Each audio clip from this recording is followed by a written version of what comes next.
পারে না, মুহাম্মদকে আর বুঝিয়ে রাখতে পারে না।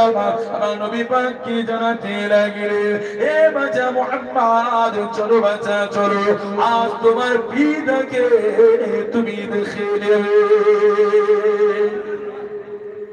মা আমিনা দেখলেন আমার মুহাম্মদ আর থামবে না, যতক্ষণ না পিতা দেখা মনে আশাটা না। আমিনার মুখে পাথর চেপে রেখে শিশু মুহাম্মাদের হাত দুখানিতে ধরে এই মদিনার শরীফের দিকে রওনা দিলেন। ওই আবওয়া নামক জায়গাতে গিয়ে পৌঁছে দূর থেকে আমার রাসূলুল্লাহকে আমিনা দেখাতে লাগে, আমার বাচ্চা মুহাম্মদ, আজ তোমার পিতাকে তুমি জান ভরে দেখে মুহাম্মদ সাল্লাল্লাহু আলাইহি ওয়াসাল্লাম। আমার রাসূলুল্লাহ বড় খুশি হলেন। আজ আমি মুহাম্মদ নিজে পিতাকে দেখতে লাগিব। এ যুবকেরা, তরুণেরা, আল্লাহ নবী আমার বড় আনন্দিত হতে লাগিলেন। হযরতে আমিনা যখনই আমার রাসূলুল্লাহর আব্বা জানের কবরের কাছে দাঁড়িয়ে দূর থেকে দেখিয়ে দিতে লাগিলেন, এ বাচ্চা মুহাম্মদ রে, এটাই হলো তোমার আব্বা জানের কবর, তোমার আব্বা জানের কবরটাকে দেখে নাও। আল্লাহ নবী আমার দেখতে লাগিলেন, আমিনা কান্না করতে লাগিলেন। আজ বড় কষ্টের দিন আমার মুহাম্মদ নিজের পিতাকে দেখার আশা করেছে, আমি আমিনা আমার বাচ্চার মুখের দিকে দেখাতে পারি না। এই যুবকেরা, তরুণেরা, আল্লাহ নবী আমার 6 বছর বয়সে আম্মা জানের দিকে তাকিয়ে দেখলেন, ওয়াজান হয়ে কান্না করতে লাগলেন।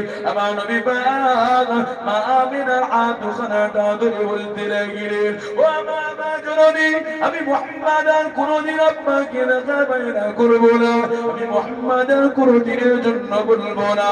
আম্মা জান আপনি বাড়িতে চলেন। হযরতে আমিনা বড় সুস্থ হয়ে বললেন, বাচ্চার বুক বেরো বেদনা দেখে আম্মা জান আমিনার বুকে বড় কষ্ট আঘাত লেগে যায় গো। এই যুবকেরা, তরুণেরা, হযরতে আমিনা আর চলতে পারে না, আর হাঁটতে পারে না।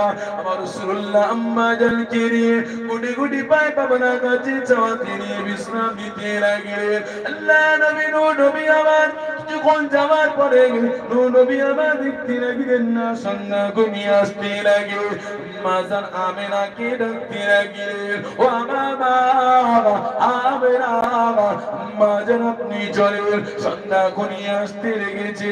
আমি মুহাম্মদ আপনাকে কথা দিয়ে দিলাম, আর কোনদিন পিতাকে দেখা আশা করবো না।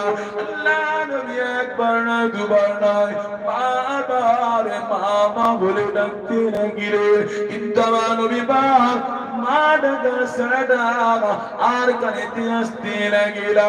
এই যুবকেরা, তরুণেরা, নবী আমার 6 মাস দুনিয়ার আসার পূর্বে আব্বা জানকে হারাতে গিয়েছিলেন গো। দুনিয়ার জমিনে 6 বছর বয়সে আম্মা জান আমিনাকে হারিয়েছিলেন গো। এই যুবকেরা, তরুণেরা, আমার রাসূলুল্লাহ দুনিয়া জীবনে সেই সব কালের কথা আপনাদেরকে শোনাতে লাগি গো। নবী আমার কত দুনিয়ার জমিনে মা বাপের সহায়তার জন্য পারেনি গো। আল্লাহ পাকের নবী আমার পথ ভুলে চলে যেতে লাগে। আব্দুল মুত্তালিব আমার নবী পাককে লালিত পালিত করতে লাগলেন। আব্দুল মুত্তালিব মরে যেতে লাগলেন। ইন্তেকালের পরে আবু তালিব আমার রাসূলুল্লাহকে লালিত পালিত করতে লাগলেন। এই যুবকেরা, তরুণেরা, আবু তালিব আমার নবী পাককে দিয়ে মক্কা থেকে সিরিয়া জমিনে ব্যবসার জন্য রওনা দিতে লাগলেন। এক পাদ্রী ছিল ওখানে, সে ব্যক্তিরা জানিত মুহাম্মদ দুনিয়া জমিনে আখিরি জামানার নবী অবশ্যই দুনিয়া জমিনে আগমন করেছে, আর মুহাম্মাদের সংখ্যা নামার এখানে ঘটিবে। এই যুবকেরা, তরুণেরা, এই ওই পাদ্রী মানুষটা, খ্রিস্টান মানুষটা কি করলেন, সমস্ত ব্যবসায়ীদেরকে দাওয়াত দিয়ে মেহমানদারি করার জন্য দাওয়াত দিতে লাগলেন। ওই পাদ্রীটা দেখতে লাগলেন সেই শিশু বাচ্চা মুহাম্মদটা যে আখিরি জামানার নবী খাবে। এই যুবকেরা তরুণেরা ওই সময় সমস্ত ব্যবসায়ীরা কাফেলার মানুষেরা কাছে ছাওয়া দিয়ে বসে যেতে লাগলো। আল্লাহ পাকে নূর নবী আমার চাচা জানের সঙ্গে সিরিয়া ব্যবসায় যেতে লাগলেন, কেননা দুনিয়া সুবিধা